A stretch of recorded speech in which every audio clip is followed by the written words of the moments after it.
Javna scena na Balkanu ponovo bruji, a ovoga puta u centru pažnje našao se nesvakidašnji poziv koji je izazvao lavinu reakcija na društvenim mrežama. Ilija Grahovac, široj javnosti poznatiji kao Zmaj od Šipova, uputio je direktan i nimalo bezazlen javni poziv jednom od najpoznatijih youtubera u regionu, Bogdanu Iliću, poznatijem kao Baka Prase. Zmaj od Šipova, koji je nedavno ponovo dospeo u žižu interesovanja zbog hapšenja i niza kontroverznih izjava, objavio je video obraćanje koje je momentalno počelo da kruži internetom. U tom snimku Zmaj se obraća Baki Prasetu direktno, imenom i prezimenom uz poruku koja je istovremeno zvučala prijateljski, ali i pomalo zagonetom.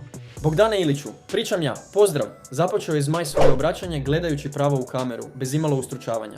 Šaljem jedan veliki i srdačan pozdrav za Bogdana Ilića zvanog Baka Prase.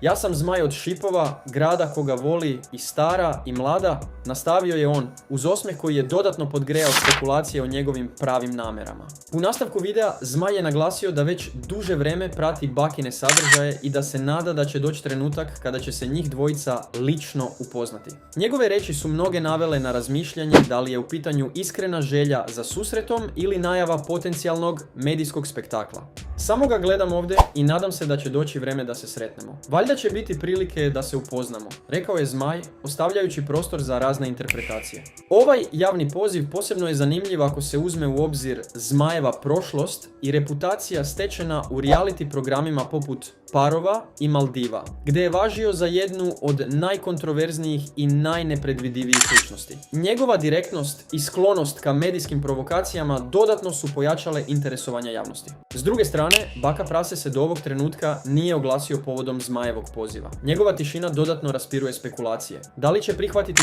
poziv, ignorisati ga ili možda odgovoriti na svoj prepoznatljiv, provokativan način?